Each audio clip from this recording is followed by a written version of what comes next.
Bienvenue chers téléspectateurs de la radio-télévision Sangomalamu Bunia. C'est le moment de suivre la rétrospective de la semaine, mais tout d'abord les titres. Prise d'armes de nouveaux commandants des forces armées et de la police nationale congolaise au stade Amani, présidé par le lieutenant-général Luboyan Kashamajoni, les commandants des opérations. Des actes d'engagement ont été signés par les chefs coutumiers et notables de deux territoires, à savoir les territoires de Djougou et Irumu, pour le retour de la paix dans cette partie du pays. Le gouverneur militaire est descendu dans l'épicentre des hostilités pour la sensibilisation de ses compagnons d'armes et invité tous les groupes armés à déposer les armes. Le gouverneur militaire de l'Ituri, le lieutenant-général Luboyan Kashamajoni, a présidé une cérémonie de prise d'armes avec le nouveau commandant des forces armées et de la police nationale congolaise. À l'occasion, il a invité tout et chacun au changement de comportement, à la discipline et la protection des personnes et de leurs biens. Suivez. Je vous remets cet étendard, symbole de votre commandement.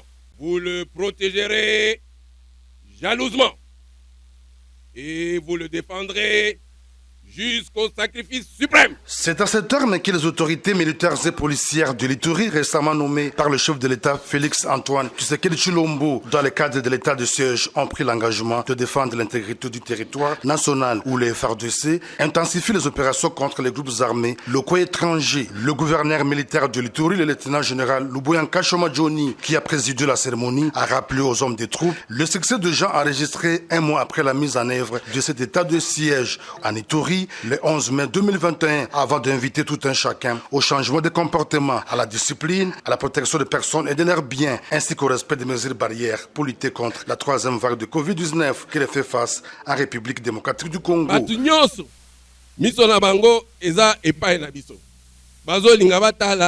que nous sommes capables? Comme je vous l'avais dit la dernière fois, Tomi pesa sonité, makambo ya mabe wana totikango. Ekoya makamu nyoso bozala pre bofanda kimia bango bafinga tokomona. Faisons notre mission dans la discipline. Moi, avec mon équipe, nous sommes là. Et vous allez voir. Je ne ferai jamais la corruption. Jamais. Ils étaient habitués à être corrompus et moi je ne donnerai rien et à personne. Moi je suis redevable au commandant suprême, au ministre de la Défense, au chef d'état-major général et à la population de l'Ituri. Population ya Ituri. Mutu soki a droit na ye na kopesa. Soki a droit na ye te na kopesa te. Point très. Et je veux que vous répétiez notre devise. Sous le rythme de fanfare, un défilé militaire a clôturé cette grandiose cérémonie. Après seulement un mois, l'état de siège porte déjà ses fruits. Les activités socio-économiques reprennent petit à petit.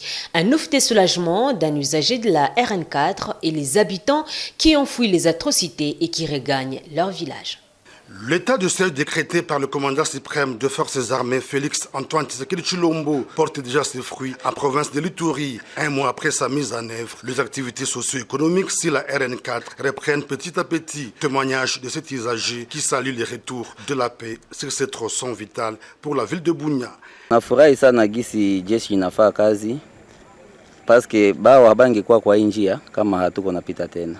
Alors tunashukuru kazi ya jeshi. Kisha jeshi kufanya kazi hatuyapata shida na tunafurahi iendelee. Les habitants qui ont fui leur village regagnent déjà leur milieu d'origine. Hapa toka tunarudia tuko na 2 semaines. Tunaona salama kameme, tunaona salama juu watu wanarudia, watu wengine walikuwa pembeni kwenye walikimbilia wanaanza kurudia hapa. Tunafurahi sana kufuatana na hali ya ambayo tunakuwa ndani sasa, wakati walituma governor mpya mwenye alifika kuleta salama masiku hizi ndani na mwingine tumeona watu wametembea hata usiku, hakuna tena matatizo ambayo tunakutana naye. Na hivi tunafurahi sana kwa ajili ya governor pamoja na president de la republique mwenye analeta askari wenyewe wanafika kuleta salama ndani ya eneo yetu. Nyakundi. Jadis, l'épicentre des attaques à répétition entre FARDC et FPIC commence à reprendre son cours normal. Sa prestigieuse formation médicale accueille à ce jour plus de malades. Nous sommes contents que vous puissiez venir chez nous voir Nous avons déjà commencé à sensibiliser les parents pour que le lundi, nous puissions redémarrer les activités scolaires ici à Nyankoundé. Nous avons été en contact avec les autorités militaires et partant aussi du message du gouverneur, nous sommes rassurés qu'il n'y aura pas de problème, les gens vont revenir et nous allons continuer sans problème. Comme si cela ne suffisait pas, les élèves vont nouer avec le chemin de l'école de ce lundi 14 juin 2021.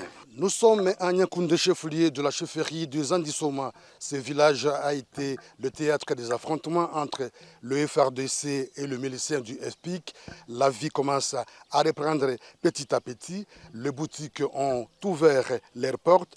L'hôpital de Nyankoundé, qui est un hôpital de renom, commence à accueillir des malades. Avec le passage du gouverneur militaire de la province de l'Ituri, l'espoir est permis dans cette partie du territoire du Roumou où les forces armées de la République démocratique du Congo sont sur place, ici à Nyankoundé. Le gouverneur militaire de l'Ituri est descendu sur terrain à Djougou, l'épicentre des hostilités. Nous sommes à plus ou moins 75 km au nord de Bunia, accompagné d'une grande délégation. Il a encouragé ses compagnons d'armes à poursuivre les offensives pour l'éradication totale des groupes armés. Reportage.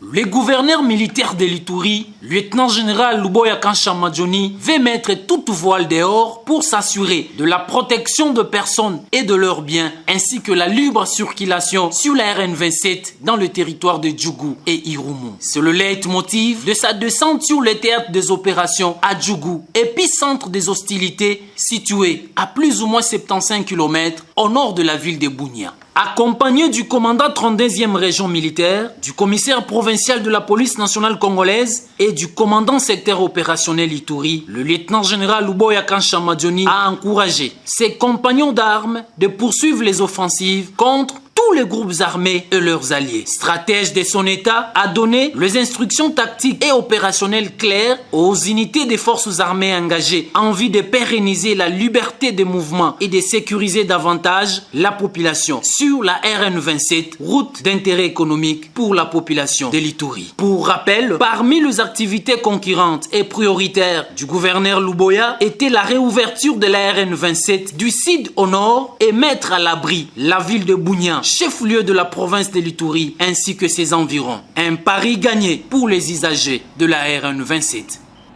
Un autre acte d'engagement a été signé par les chefs coutumiers de Djougou. La cérémonie de la signature s'est déroulée à Djougou Centre en présence des autorités administratives et militaires pour le retour de la paix dans cette partie du pays. Suivez ces condensés. Profitant de sa mission d'inspection des troupes et de commandement en territoire de Djougou, le gouverneur militaire de l'Ituri, le lieutenant-général Luboya Kanshamadjoni, qui dans sa toute première visite a échangé avec la notabilité locale ainsi que la population, le bien fondé de l'état des sièges décrété par le chef de l'État en Ituri, la réconciliation de toutes les communautés de Djougou, l'appel des groupes armés à déposer les armes, tel a été le message clé du numéro 1 de la province de l'Ituri. La population doit attendre de nous la sécurisation de Djougou, mais aussi de toute la province de l'Ituri. Dites déjà à vos frères là-bas qu'ils arrêtent, qu'ils rentrent dans les champs cultivés. Dans l'objectif d'accompagner les autorités militaires de l'Ituri, le chef de chefferie et secteur du territoire de Djougou ont signé un acte de bonne foi de sensibiliser leurs fils et filles de quitter les groupes armés.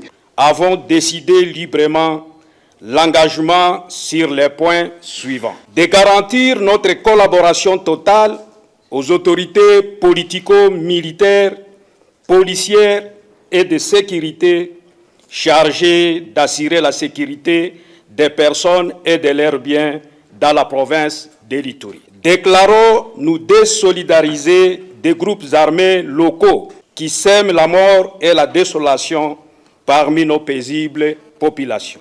D'entreprendre toute démarche pour que nos populations se désolidarisent des groupes armés, leurs tireurs de ficelles et de les dénoncer aux autorités compétentes. Rappelons que, dans le même cadre, un autre acte de bonne foi a été signé le 31 mai 2021 par le chef de chefferie et secteur du territoire du Roumou. La police nationale congolaise vient d'arrêter 5 suspects avec 15 armes AK-47 avec chargeurs garnis. Résultat de l'intensification de la patrouille dans cet état de siège. Et cela fait suite des 4 cas d'assassinat enregistrés à l'espace de 2 semaines. Suivez ce reportage. Joli coup de filet réalisé par les services de sécurité et de défense de l'Ituri.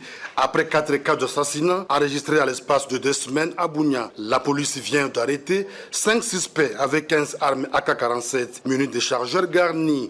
Résultat d'intensification des patrouilles à cette période de l'état de siège, a dit le commissaire provincial de la PNC à Ituri, le commissaire divisionnaire adjoint Ngoï Sengelo Akiou. C'est l'occasion ici d'appeler encore la population à la collaboration, à la dénonciation, à l'échange des informations qui nous ont poussé déjà à ces résultats. Occasion pour le gouverneur militaire de l'Ituri de féliciter le travail abattu par les forces de l'ordre. Tous ces criminels, tous ces bandits, ils doivent savoir qu'à partir d'aujourd'hui, ils seront traqués jusque dans leur dernier retranchement. On commence par Bunia, et je crois qu'on a déjà maîtrisé Bunia. Et on va aller partout, on va les matraquer, partout où ils seront, on va les poursuivre. Il y a des personnes qui pensent qu'ils peuvent encore nous humilier en faisant ce qu'ils ont fait hier à Tchabi, à Boga. Mais rassurez-vous, ça va s'arrêter. Nous montons en puissance petit à petit. Nous commençons par là où nous sommes. Et tous ceux-là qui sont en train de collaborer avec l'ennemi, que ce soit la population, que ce soit parmi nous, nous vous disons que nous allons vous traquer. Cette arrestation coïncide avec l'arrivée à Bunia de l'auditeur supérieur militaire dans le cadre de mesures d'accompagnement de l'état de siège. Ces présumés criminels ont été mis à sa disposition au lieutenant-général Luboya Nkashama Johnny de dire, je cite, qu'il soit sévèrement sanctionné. L'auditeur supérieur, voilà vos premiers clients, ils sont là. Il faut vraiment que tout le monde, tous les délinquants se rendent compte de ce que vous allez faire d'eux. Parce qu'ils seront l'exemple. Et ça, je veux vraiment insister. Si la prison de Bunia ne peut pas vous recevoir, je vais vous envoyer à Ngenga. Les moyens sont là. C'est par ici que s'achève cette rétrospective de la semaine. Nous disons merci à l'équipe rédactionnelle des Massages Moukadi. La réalisation est d'Adolphe Jedidia. La présentation des Santi Chisenga Alain Moukoko a coordonné cette édition. Avant de nous séparer, voici les rappels des titres. Prise d'armes de nouveaux commandants des forces armées et de la police nationale congolaise au stade Amani, présidé par le lieutenant-général Luboya Nkashama Johnny, les commandants des opérations. Des actes d'engagement ont été signés par les chefs coutumiers et notables de 2 territoires, à savoir les territoires de Djougou et Irumu, pour le retour de la paix dans cette partie du pays. Le gouverneur militaire est descendu dans l'épicentre des hostilités pour la sensibilisation de ses compagnons d'armes et invité tous les groupes armés à déposer les armes.